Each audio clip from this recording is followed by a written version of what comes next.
दिल्ली में इंडिया गठबंधन ने अपनी ताकत दिखाई तो वहीं दिल्ली से लगभग 80 किलोमीटर दूर मेरठ में भी जोरदार हलचल रही।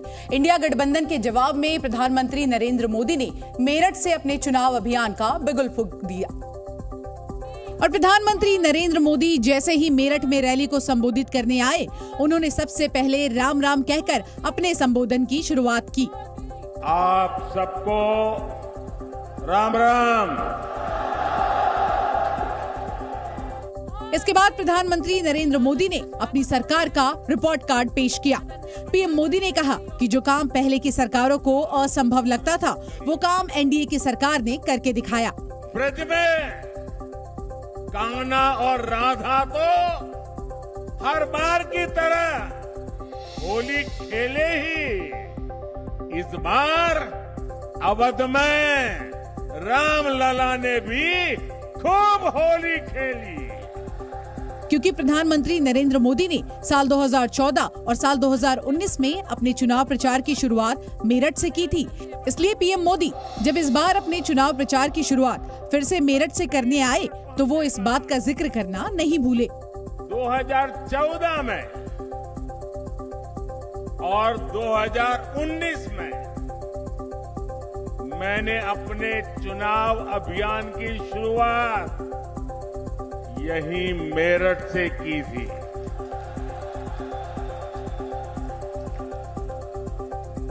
अब 2024 के चुनाव की पहली रैली मेरठ में ही हो रही है। प्रधानमंत्री नरेंद्र मोदी ने जहां सरकार की उपलब्धियां गिनाई, वहीं इंडिया गठबंधन पर निशाना भी साधा। पीएम मोदी ने साफ तौर पर कहा कि हमने जो काम किया है उसका 2029 में हिसाब दूंगा। क्योंकि दिल्ली के मुख्यमंत्री अरविंद केजरीवाल की गिरफ्तारी के बाद से ही इंडिया गठबंधन प्रधानमंत्री नरेंद्र मोदी पर हमलावर है। विपक्ष की तरफ से लगातार ये आरोप लगाए जा रहे हैं कि विपक्ष को चुनाव से पहले ही निशाना बनाया जा रहा है। इसलिए जब पीएम मोदी मंच पर रैली को संबोधित करने आए तो उन्होंने मेरठ की धरती से ही विपक्ष के तमाम आरोपों के एक साथ जवाब दिए। इनको लगता है कि मोदी इनसे डर जाएगा, लेकिन मेरे लिए मेरा भारत मेरा परिवार है। मेरा भारत मेरा परिवार है। मैं अपने देश को भ्रष्टाचारियों से बचाने के लिए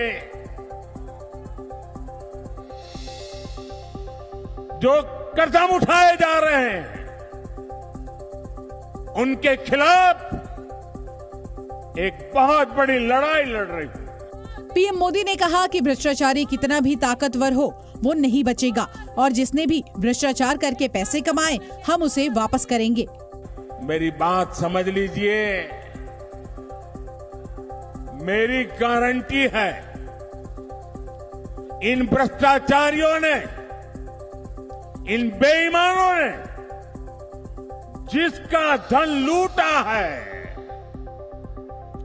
उस धन को मैं लौटा भी रहा हूं। पीएम मोदी ने अरविंद केजरीवाल का नाम लिए बिना कहा कि इनके घोटाले इतने बड़े हैं कि सुप्रीम कोर्ट से भी इन्हें जमानत नहीं मिल रही है।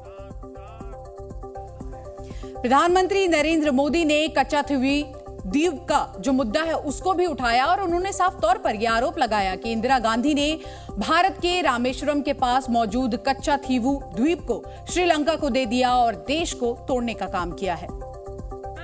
कच्चाथीवु द्वीप के मुद्दे पर कांग्रेस को घेरते हुए पीएम मोदी ने कहा कि कांग्रेस पर भरोसा नहीं किया जा सकता। कांग्रेस का ये एक और देश विरोधी कारनामा देश के सामने आया है। कांग्रेस के रवैये की कीमत आज तक चुका रहा है। इससे पहले उत्तर प्रदेश के मुख्यमंत्री योगी आदित्यनाथ ने भी रैली को संबोधित किया और जनता से पूछा उन्हें कर्फ्यू वाली सरकार चाहिए या कावड़ वाली। युवाओं के लिए आजीविका भी है तो उनकी आस्था का सम्मान भी है। और मित्रों, हम सबको तय करना है कि हमें कर्फ्यू चाहिए या कावड़ यात्रा चाहिए। और यह हम सब इस बात को जानते हैं, यह देश मोदी जी की गारंटी पर विश्वास करता है। सीएम योगी ने कहा कि नरेंद्र मोदी के नेतृत्व में मेरठ को रैपिड रेल की सौगात मिली, तो वहीं स्पोर्ट्स यूनिवर्सिटी के माध्यम से युवाओं को सालों साल तक फायदा मिलता रहेगा। क्योंकि पिछले लोकसभा चुनाव में पश्चिमी यूपी के जाटों की नाराजगी बीजेपी को बेहद भारी पड़ गई थी, इसलिए इस बार जाट समुदाय को अपने पाले में लाने के लिए बीजेपी ने एक बड़ा दांव खेला है और आरएलडी के साथ गठबंधन करके अखिलेश यादव को बड़ा झटका दिया। आज जब प्रधानमंत्री नरेंद्र मोदी रैली करने आए तो आरएलडी अध्यक्ष जयंत चौधरी ने भी पीएम मोदी के साथ मंच साझा किया और पूर्व प्रधानमंत्री चौधरी चरण सिंह को भारत रत्न दिए जाने पर खुशी जताई। जयंत चौधरी ने यहां तक कहा कि चौधरी चरण सिंह को भारत रत्न देकर बीजेपी ने लाखों करोड़ों किसानों का सम्मान किया है। हम और आप इस बात को जानते हैं कि अगर प्रधानमंत्री नरेंद्र मोदी जी नहीं होते तो भारत रत्न का सम्मान धरती पुत्र चौधरी साहब को मिलने वाला नहीं था।